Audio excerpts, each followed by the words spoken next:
Snijd de champignons. Schenk olijfolie in de pan.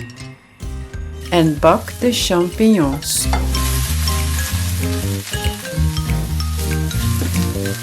Goeiedag allemaal, Dutchies to be. De dagen worden weer korter. Het wordt weer kouder. Brrr. Het wordt winter.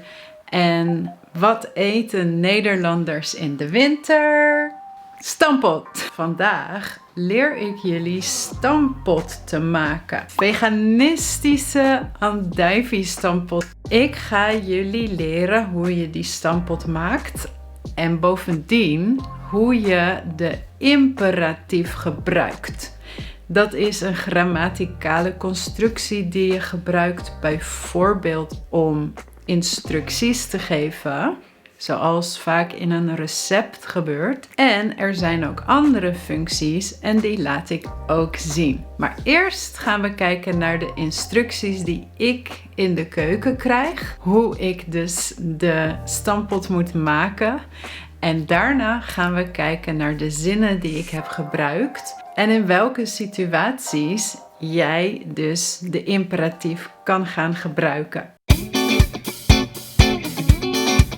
We zijn nu in mijn keuken en hier gaan wij dus de andijvie-stampot maken. Eerst gaan we kijken wat we nodig hebben voor veganistische andijvie-stampot. Een halve kilo aardappelen, andijvie, 250 gram, 250 gram champignons, een aantal walnoten, zongedroogde tomaatjes, plantaardige boter, sojaroom. Dus deze twee zijn het belangrijkst, zodat het veganistisch wordt. En natuurlijk peper en zout en olijfolie. Dan ga ik nu de instructies uitvoeren. Was de aardappelen. Snijd ze in vieren. Breng het water aan de kook. Gooi de aardappelen in het water. Snijd de champignons. Schenk olijfolie in de pan en bak de champignons. Snijd de zongedroogde tomaatjes. Breek de walnoten in stukjes. Giet na ongeveer 15 minuten de aardappelen af. Maar kijk uit voor het hete water. En nu begint het stampen. Pak de stamper, schenk de sojaroom bij de aardappelen en doe ook de boter, het zout en de peper erbij.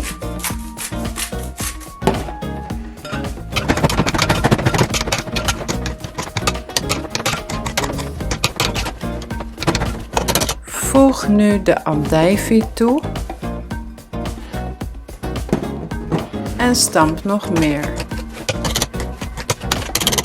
Voeg dan de champignons en de zongedroogde tomaatjes toe en roer goed door. Schep de stampot op je bord en strooi er walnoten overheen. Klaar! Eet smakelijk! Oh, dat was lekker hè? Wie van jullie gaat dit nu ook maken? Zet het in de reacties als je dit dus ook gaat maken hierna. Ik zal het recept in de beschrijving zetten. Maar eerst de grammatica. Je hebt gezien dat in bijna alle zinnen de imperatief is gebruikt. En we gaan eerst even kijken naar de vorm die wij hebben gezien. En daar valt op dat alle zinnen beginnen met het werkwoord.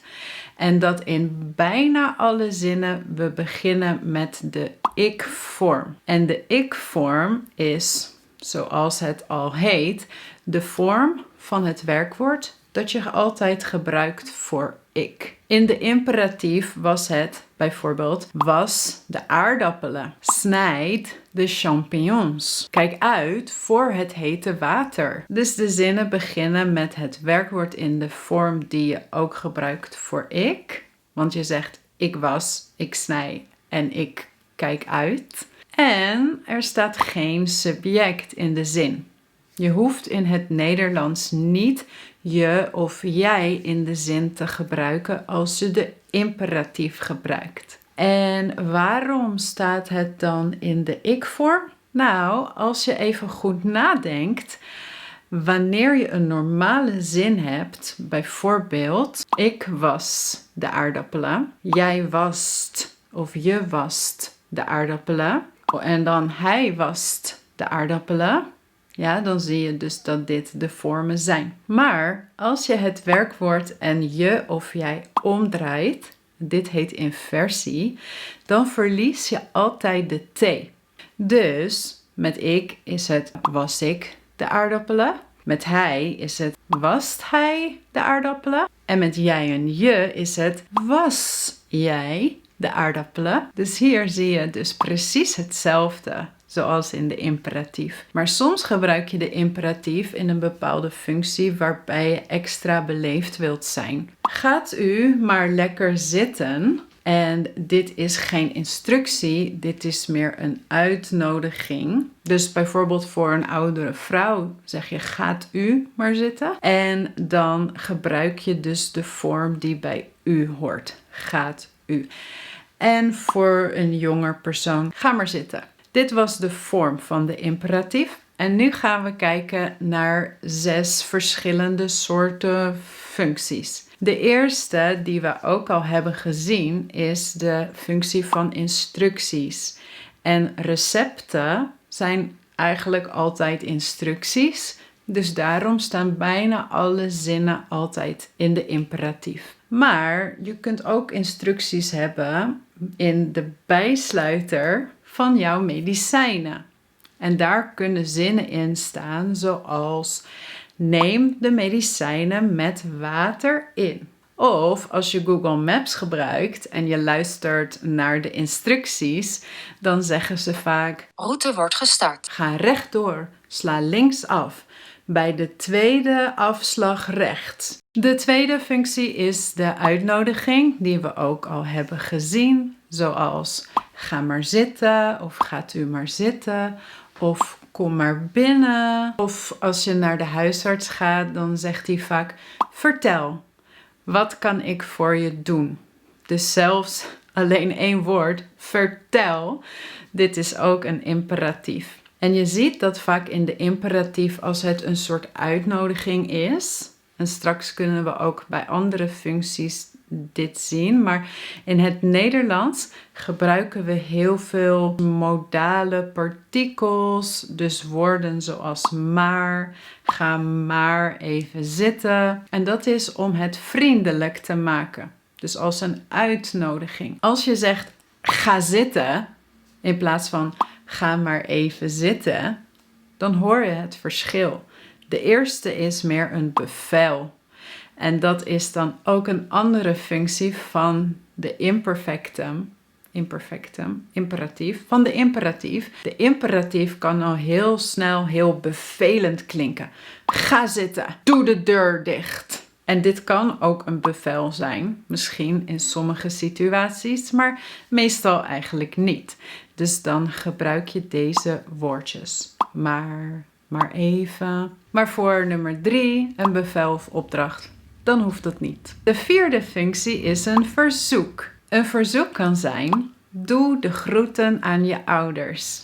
Of als jij de groetjes krijgt van iemand, doe de groeten terug. Nummer 5 is dat je iemand iets toewenst. En dat was ook in ons korte filmpje.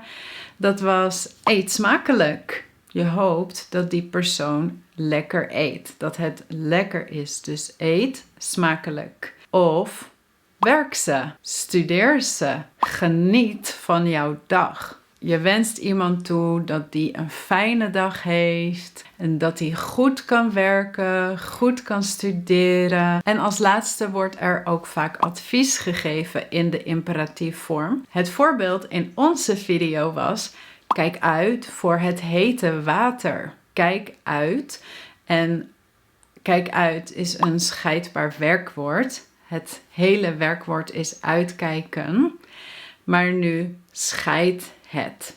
Dus kijk uit voor het hete water. Als je meer wilt weten over scheidbare werkwoorden, kijk in deze video. En als je hier in Nederland woont en je gaat met de tram of de bus, dan hoor je heel vaak de vrouw over de speakers zeggen: vergeet bij het uitstappen niet uit te checken. Dus advies: vergeet niet uit te checken met je OV-chipkaart. Wil jij nu deze heerlijke, fantastische stamppot maken?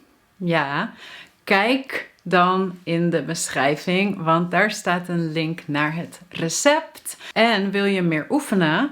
Dan heb ik een heel leuk nieuwtje voor jullie. Want ik ben een cursus aan het maken en die heet de Dutch Sentence Structure Course. Want in deze cursus leer je alle Nederlandse zinstructuren. Dus van de makkelijke hoofdzinnen helemaal tot de meer complexe bijzinnen. Deze video over de imperatief hoort bij les 4. En voor alle andere lessen kun je dus kijken naar het curriculum als je op de link klikt in de beschrijving. En voor hier heb ik ook huiswerk.